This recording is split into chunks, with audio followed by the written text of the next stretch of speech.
I've talked about anime titles before on this channel. Some are accurate, some are inaccurate, and some are descriptive. There is no 1-2 combo out there quite like an adjective and a noun, especially for anime. Now, there are many adjectives you can use to describe anime, and the ones I'd like to focus on today are colors. There are many anime that include colors in their titles, like Shirobako and Neko Monogatari Kuro, but to say the examples end there would be black and white thinking. The color that I've found getting represented more than any other in anime titles, especially as of recent, is the color blue. As will become evident throughout this video, blue is almost overrepresented in anime titles. Some of this is down to language, as the Japanese word for blue is ao, although sometimes this word can be used to describe the color green as well, despite there being a separate word that means green. Japanese is a hard language. The prevalence of blue anime titles is something that really had a renaissance in the early 2020s, so what better way to discuss a lingering trend from the early 2020s than a tier list video? You can check off the video no one asked for space on your bingo cards. This isn't any ordinary tier list, because B is going to stand for blue, and C is going to stand for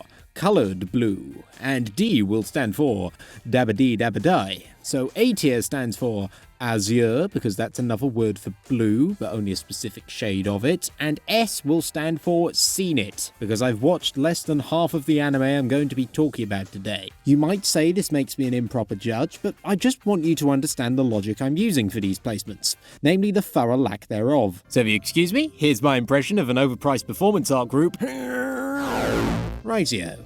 Let's get to it. The blue anime renaissance was at the forefront of everyone's mind in 2022, and two series that were both about football with the word blue in their titles came out. The first being Blue Lock, and the second being Aoashi. Blue Lock was the more popular of the two, but it's one whose name I don't really understand. Sure, the football team's shirts are blue, and one of the main guys has blue eyes, but there's not much blue things besides that. Or locks, for that matter. Maybe the lock refers to a lock of hair, but none of them seem to have blue hair. Compare this to the main character of Aoashi, which is Aoashito, who doesn't have any blue in his body, but he certainly has blue in his name. Aoashi means blue feet in Japanese, and blue feet are what you'll get if you play too much football. Aoashi gets a B tier, and Blue Lock gets a D tier. But Blue Lock Season 2 gets an A tier, because that season features way more blue representation, by blue-balling its audience. Pausing the video for a second, the reason that a lot of these anime have the word blue in them is because of the Japanese association between the color blue and the concept of youth. A lot of anime have teenage protagonists, so the idea of youth is something that is subtextually hinted at in the title. After all, if something is blue, it is young. Blue things are full of youth. Youthful. Young. They look young.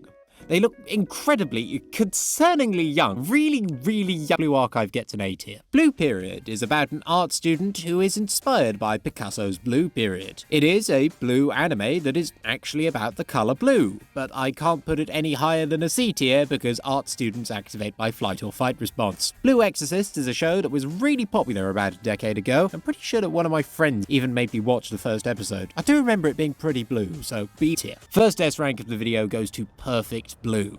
It's a horror movie that I'd only do a disservice by trying to explain the brilliance of, but it's considered Satoshi Kon's magnum opus for a reason. This anime is what Oshinoko fans think Oshinoko Episode 1 is like. First time I watched Perfect Blue, it was with some friends, and at the end, one of them turned to me and said, "I found that thoroughly unpleasant to watch," to which I replied, "You know, I think that might have been the point. This movie is amazing, S rank." Blue Seed is an anime from the early 90s, where the first few episodes are set in Shimane. Shimane is the second least populous prefecture of Japan, but that didn't stop me from visiting it. What the area lacks in computers, it more than makes up for in beauty. It's got a combination of lakes, ocean, and rugged mountains, which one of the people I was traveling with remarked felt a lot like Greece, which is a country with a blue flag. The other person I was with said that it reminded them of the Scottish Highlands, which is also a place where the flag is blue.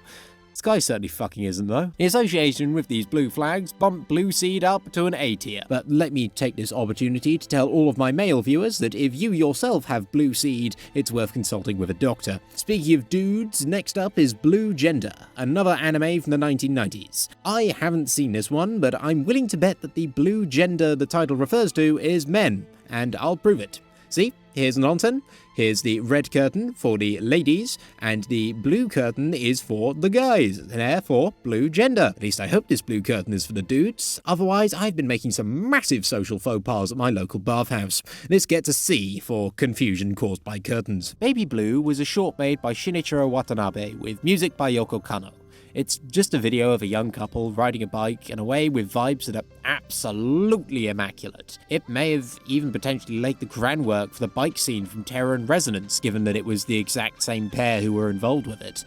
But it's pretty monochrome, all things considered. C tier. There's an anime short film called Pale Cocoon, which obviously doesn't have blue in its title, but it's about a song called Aoi Tamago, which translates to blue egg, and it's likely the pale cocoon the title is referencing, so I'm going to include it on this list anyway, fuck you. It's also quite monochrome, but there's a point to it being monochrome that eventually highlights the blue. It's not particularly long, but this short is amazing and easily S tier. It's by the same director as Patima Inverted, and I'm starting to get the feeling that this guy really likes travelator-based dystopian societies. He also made Sing a Bit of Harmony in 2021, and it's his best feature film, even if it does lack his trademark travelators. I'd elaborate more on that movie, but I haven't watched it. So instead, I'd like to elaborate on two different films that I also haven't watched. We've got another blue duology, or blueology now, consisting of two films directed by prolific female anime directors who made a name for themselves in the late 2000s that were released in the late 2010s as successors to previous anime series. We've got Liz and the Bluebird, a successor to Hibike Euphonium, and Your Blue Sky, a spiritual successor to Anohana. Well, another spiritual successor to Anohana by any means. The former is a side story to Hibike Euphonium that was given a step above the OVA treatment that many of the other side stories got, as it's a full movie with Kyoani heavyweight Naoko Yamada directing it. As for composers, Akito Matsuda came back, but it was as a collaboration with Kensuke Ushio, who brought his more relaxed electronic feel to the music. Probably. I mean, it's Kensuke Ushio, so it's probably that. And it's a film set in the Hibike Euphonium universe, so it's safe to assume the story's about angsty lesbians trying to prove they're the best at blowing. Obviously, that's oversimplifying things, and I don't want to downplay how great the writing in Hibike Euphonium is. Even though this movie was probably overshadowed given that another blue high school Yuri anime came out in 2018, that being Bloom Into You.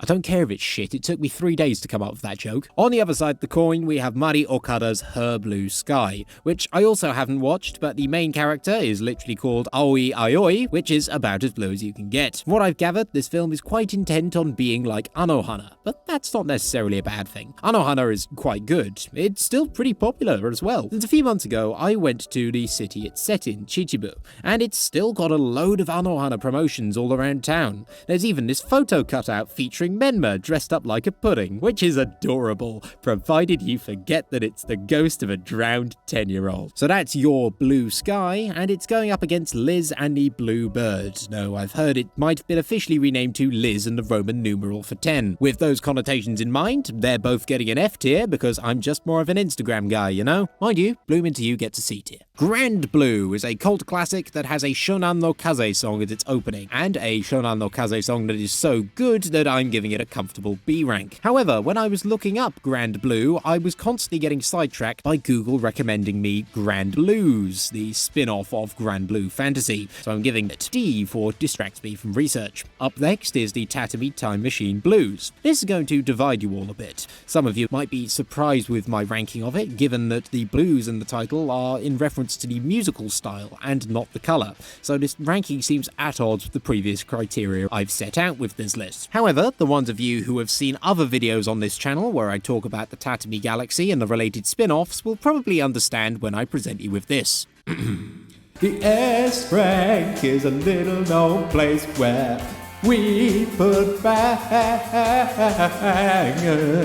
Continuing our Japanese lesson from earlier, blue indicates youth, and the Japanese word for youth is seishun, and it's spelt with the kanjis for blue and spring. Seishun often refers to teenagers and young adults, so appears in a lot of anime titles that concern teenagers and young adults. Since we've already dropped all pretenses of standards, let's shoehorn some of these Seishun titles into the blue tier list. Starting with Seishun Butayaro wa Bunny Girl Senpai no Yume wo Minai. Bunny Girl Senpai. It's Bunny Girl Senpai. Awesome anime. Love this show to pieces. banger. Both the anime and the light novel, which I've recently started listening to on Audible, D tier. It's just not got that much blue in it. Oregairu's full name also has the word seishun in there, and I've been meaning to watch it for a long time. Heard the protagonist gives similar vibes to Kyon and Sakuta, but still a D tier. Denpa onna to seishun otoko. Ooh. You know, I think I've got a few things I could say about this one. You can now cross out the Otaku Without Ideas Trojan Horse as a recommendation at the end of the video square on your bingo cards as well. Denpa onna to seishun otoko is a weird show, undoubtedly, and it's one you've probably never heard of. I only discovered this show because 6 years ago this random clip on YouTube was recommended to me where this girl receives a head tilt induced flashback to whatever she saw on the Ho Chi Minh Trail. However, recently I decided that I'd check it out because of a pang of morbid curiosity. It's about a boy called Makoto moving in with his aunt and finding out that he has a cousin he never knew about called Erio. Erio is an easily deluded 16-year-old with no social skills, bad hygiene, and an estranged relationship with her parents.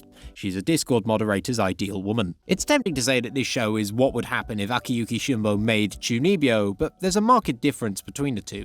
Chunibyo is about crazy people in a normal world, and Denpa onna to seishun otoko is about a normal person in a crazy world. Or at least that's how it seems at first glance. The people Makoto meets are all initially deep into the box of frogs territory, but that's because it's the only way they can admit to their deep insecurities. For a show about a girl who thinks she's an alien, it can be incredibly down to earth, while still maintaining that shaft weirdness in the visual direction, and also having quite a lot of funny moments. I'd elaborate in more detail, but we're coming to the end of this video, so I'll just say you should check it out, and it gets an S tier. So now the blue anime tier list is complete. If you excuse me again, I hope you enjoyed the video.